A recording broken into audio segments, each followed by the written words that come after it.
Assalamualaikum warahmatullahi wabarakatuh. Berjumpa lagi dengan saya Bapak Susipto.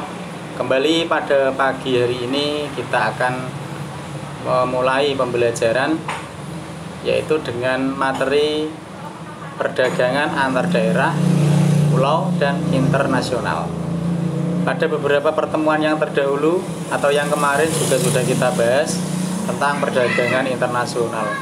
Tetapi pada pagi hari ini kita akan membedakan pada 3 pengertian dari perdagangan antar daerah, pulau, maupun internasional. Namun sebelum kita mulai pembelajaran, marilah kita berdoa bersama-sama. Berdoa mulai.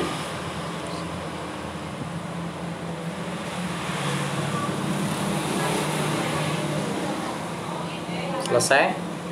Oke, bisa kita mulai ya. Anak-anak tetap semangat. Kita mulai saja pembelajarannya. Untuk yang pertama adalah membahas tentang perdagangan antar daerah. Perdagangan antar daerah itu berbeda dengan perdagangan internasional. Perbedaannya apa? Perbedaannya sudah ada pada list atau tabel yang ada pada bukumu kemarin. Nah, sebenarnya perdagangan antar daerah ini sudah terjadi sejak zaman nenek moyang kita, yaitu di Jawa, di Pulau Jawa, berkembang suatu pusat perdagangan, di mana di Indonesia bagian tengah maupun timur juga berkembang kerajaan dan pusat-pusat perdagangan yang dilakukan dan telah meluas di seluruh penjuru Nusantara. Ya. Kemudian kita lihat apa arti perdagangan atau perniagaan.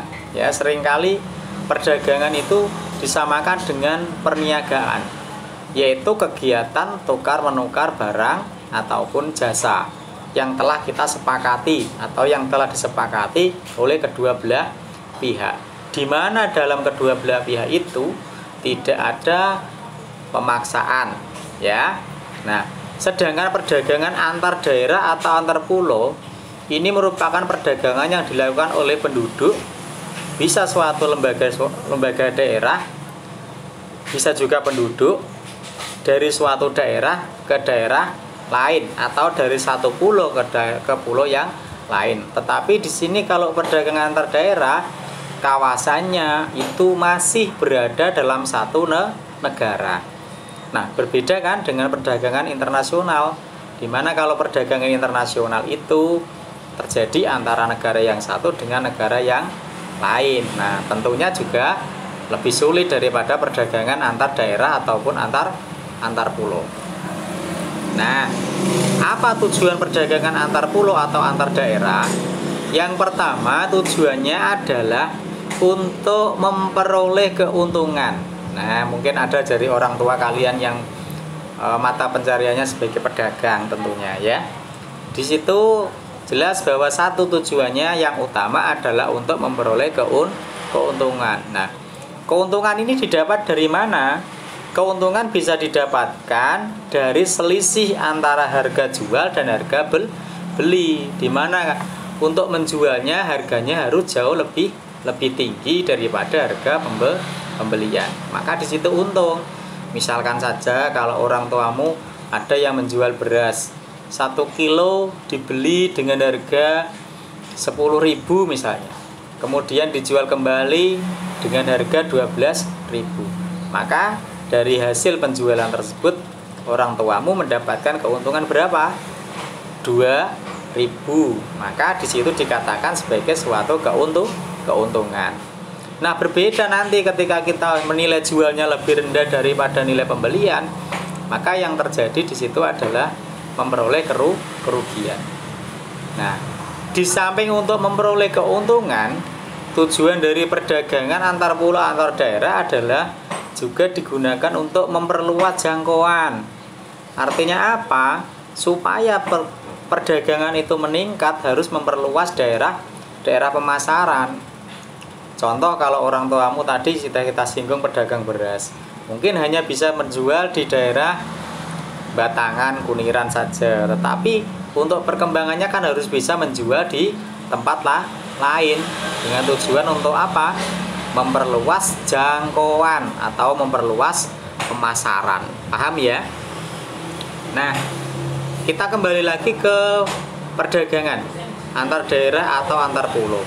Nah, di situ ada beberapa faktor pendorong yang mendorong orang untuk melakukan suatu perdagangan. Apa faktor pendorongnya? Yang pertama, karena ada perbedaan faktor produksi.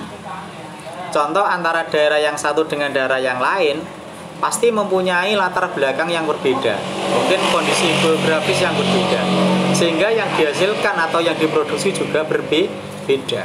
Maka di sini dibutuhkan yang adanya perdagangan.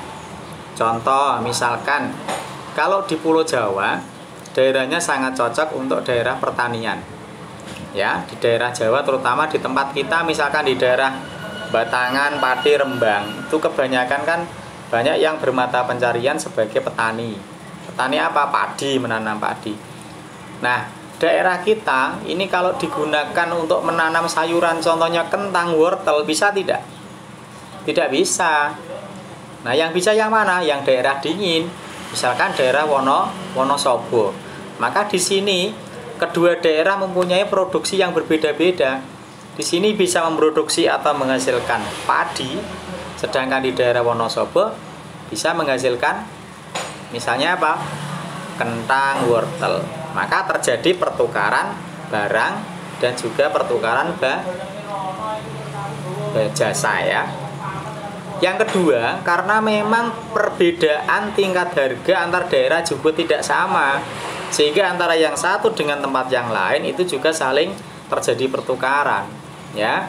Misalkan kalau kalian mau beli sesuatu di daerah sini mahal karena jumlahnya mungkin cukup banyak, maka perlu mencari tempat lain yang digunakan sebagai sarana untuk membeli gitu ya.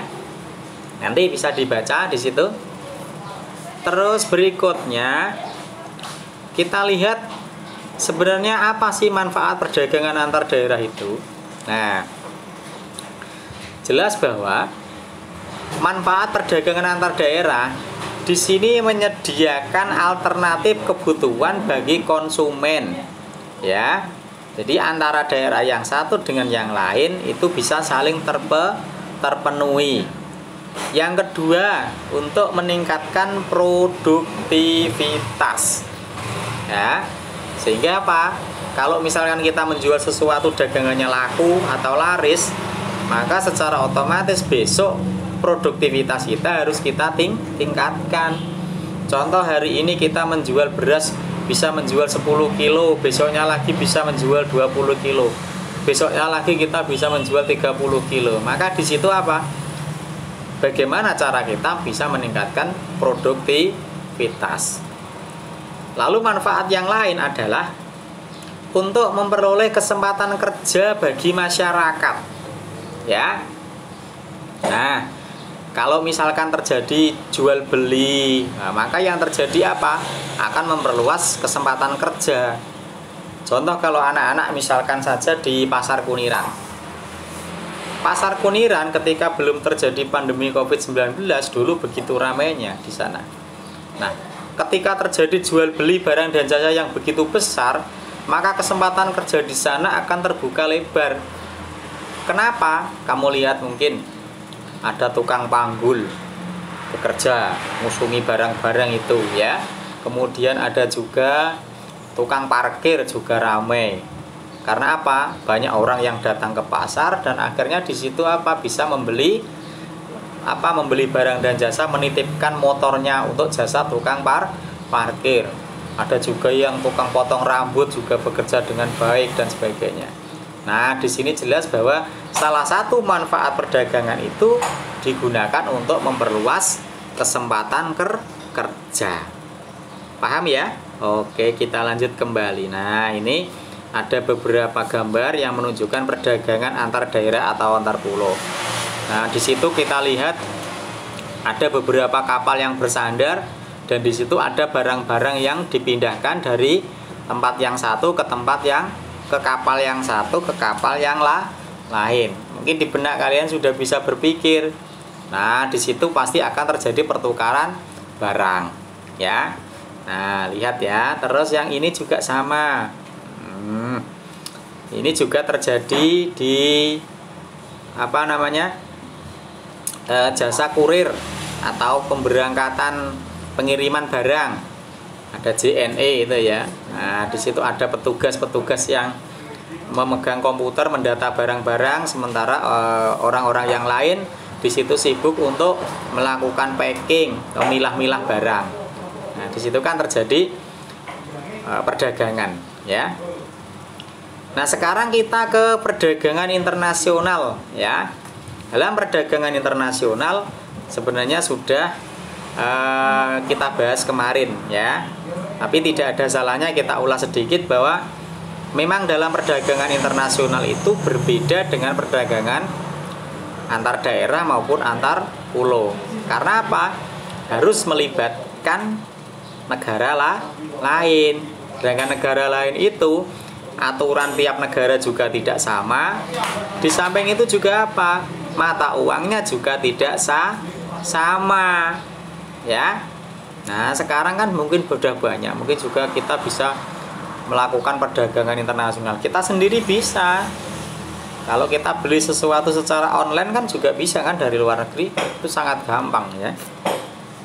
Nah, perdagangan antar negara atau sering disebut dengan perdagangan internasional ini merupakan aktivitas perdagangan yang dilakukan oleh masyarakat, ya bisa masyarakat, juga bisa negara, ya.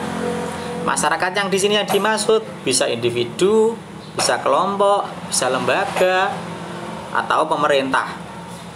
Tetapi ini dilakukan dengan negara lain.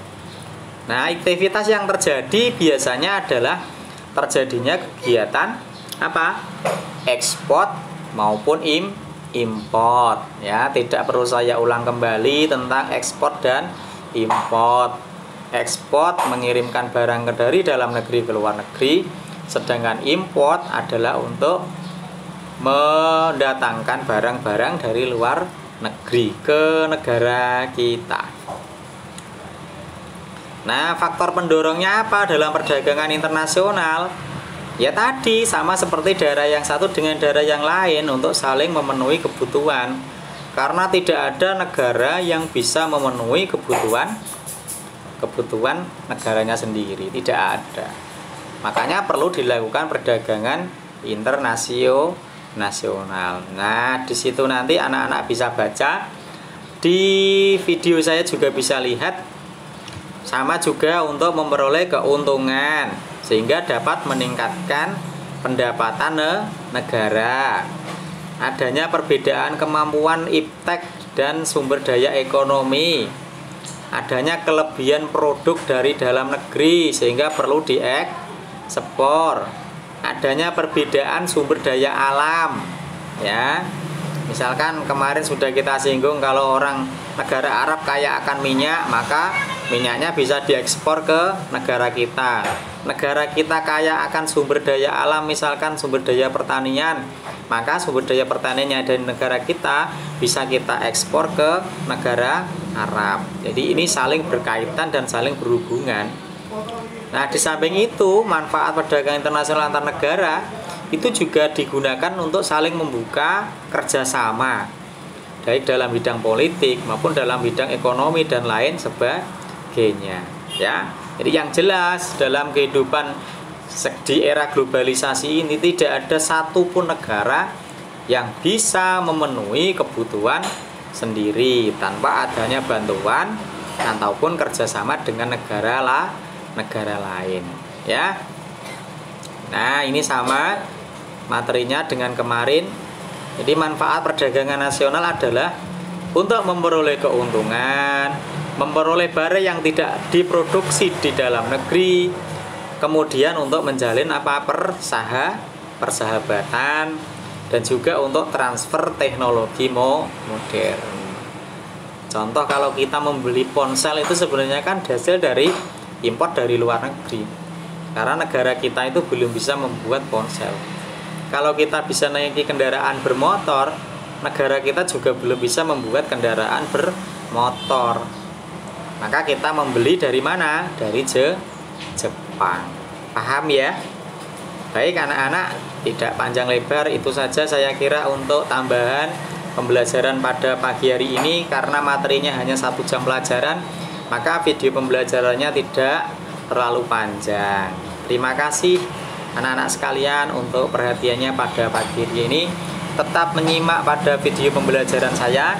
Untuk mendapatkan video-video yang lain dalam pembelajaran IPS, kalian bisa subscribe. Jadi apabila nanti Pak Cep mengupload video yang baru, anak-anak bisa mendapatkan pemberitahuan. Oke.